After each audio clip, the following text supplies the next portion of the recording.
안녕 얘들아. 선생님 여기 어디라고? 제주도. 선생님 제주도 왔다. 제주도 와가지고 선생님 호텔에서 너무 심심해가지고 해설 영상 찍어.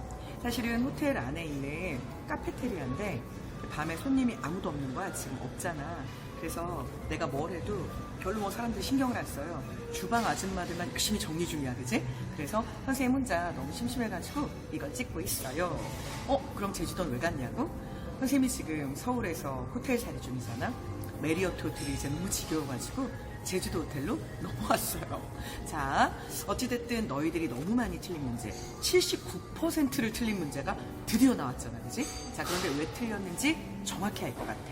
너희들 가지고 있는 교재에 52페이지 19번 문제. 자, 요거는 전체가 79%이 문제를 틀렸고 상위 30%가 무려 73%이 문제를 틀렸어요. 그 이유가 뭐냐면 너네가 너무 순진무구해서 그래. 그지? 자, 그게 무슨 말이냐? 너네 거기 있는 19번 보면 다음은 어느 지역에 관한 다큐멘터리 방송 대본의 일부이다. 자, 그러니까 이거는 다큐멘터리 방송 대본의 일부야. 그러니까 그 두 지역은 같은 지역이란 뜻이야. 그러니까 같은 지역을 다큐멘터리에서 이렇게도 얘기하고 이렇게도 얘기한 거야. 자, 그렇다면 위에 있는 거. 자, 1년 중에 9개월 이상 눈과 얼음으로 덮여 있다 보니 생존에 필요한 정말 물조차도 너무너무 구하기 어렵고, 그래서 이제 썰매를 타고 이동을 해야 되고, 이거는 누가 봐도 술록이 끄는 썰매를 타고 이동하고 있는 툰드라 기후지역이잖아. 이누이트죠. 그러니까 에스키모가 살고 있는 바로 그 동네에 너희가 바로 요 앞전에 50페이지 문제 13번에서 한번 짚었었어. 영구 동토층이 있다. 그러니까 영원히 녹지 않는 얼음층이 지하에 있다더라. 자, 그런데 너희가 알고 있는 툰드라 지역조차도 사실 이게 아무리 따뜻해도 10도 위로 올라오면 안 되는 거잖아. 이거는 기본적으로. 자, 그렇다면 얘네도 어쨌거나 1년에 3개월 정도, 4개월 정도는 살짝 얼음이 표면에 있는 것만 녹으면서 거기에 지유류, 선태류 정도가 싹이 나야 돼. 그래야 술록이 그걸 먹는 거잖아. 그런데 거꾸로 얘기하면 그 지표면 아래쪽에는 영원히 녹지 않는 영구 동토층의 얼음이 딱 박혀 있는 거야. 그런데 네가 거기다가 집을 지었잖아. 그런데 이 집을 지을 때 다 얼음으로 이글루만 만드는 건 아니야. 이글루만 만들잖아. 그러면 얼음이 녹는, 그래도 사실 툰드라 지역에도 살짝 따뜻한 날이 계속되는 3개월, 4개월, 곧 딱 지유류하고 선태류가 자라나는 그때쯤이 되면 이 이글루가 녹아요. 그러니까 그때는 약간의 천막 같은 거, 술록의 가죽 이런 걸로 만들어진 천막에서 보온을 하면서 본인들이 버텨야 되거든. 그런데 천막이라는 건 기본적으로 집 천막 가운데 나무 기둥이 있어야 돼. 그런데 이 나무 기둥이 집 표면에 네가 만약 열을 발생시켜버리면, 그러니까 인공열이 닿게 되면 집 표면에 얼음이 더 빨리 녹으면서 이 기둥이 흔들릴 거 아니야? 그렇게 되면 이 천막이 무너져 버리는 거야. 그러니까 기본적으로 이 사람들은, 자, 거기 있는 것처럼, 자, 너희들 보고 있는 4번, 지면에 인공열이 전달되지 않도록 지은 가옥을 볼 수 있다. 최대한 지면에 인공열은 닿지 않아야 돼. 내가 얼음으로 된 이글루를 만들든 아니면 조금 따뜻해진, 그러니까 툰드라의 여름이라고 생각하면 되지. 한 3개월 정도 살짝 지표면에 얼음이 녹아서, 물론 밑에는 영구 동토층이야. 거기에 지유류, 선태류가 조금씩 이끼하고 토끼풀하고 자라나서 술록이 뜯어먹는 고계절이 됐을 때조차도 지표면에 인공열을 발생시키지 않아서 최대한 천막의 기둥이 무너지지 않게 만들어줘야 되는 거야. 이거는 너희가 교과서에서도 배운 적이 없고 사실 문제집에서 처음 본 거야.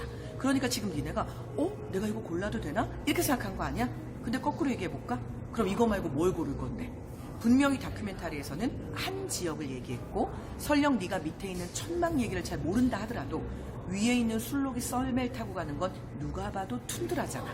한대기후 지역이야. 그렇다면 거기 있는 1번 지하수로를 이용해서 관계 농업을 할 거야. 그렇다면 이거는 100% 사막의 관계 수리시설 만드는 거잖아.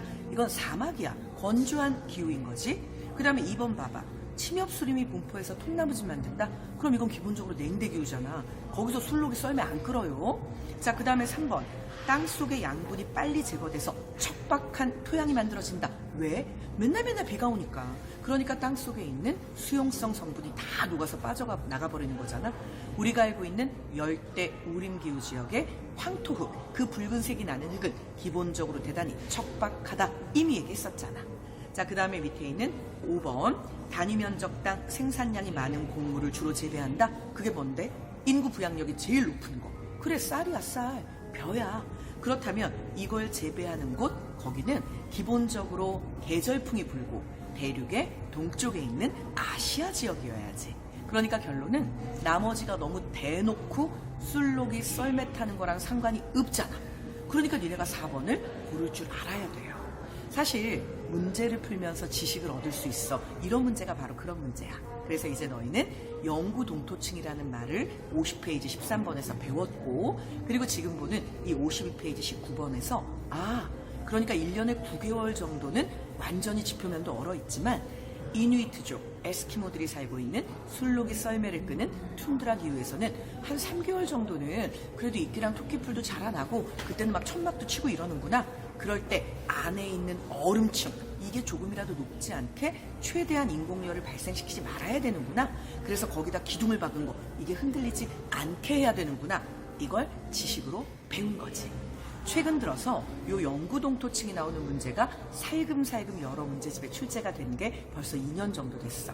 이제 너희는 이 심화 과정까지 알게 된 거지. 그거 정확하게 풀어서 다음번에는 실수하지 않도록 하자. 선생님, 제주도 가셨으면 재밌게 놀다 오세요. 그러고 싶어요. 재밌게 놀긴 할 건데 그래도 해설 강의는 계속 찍어서 조금씩 올려줄게.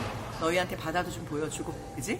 내일 아침에는 바다를 보여줄 수 있는 방법을 연구를 좀 해볼게. 그래, 열심히 공부해.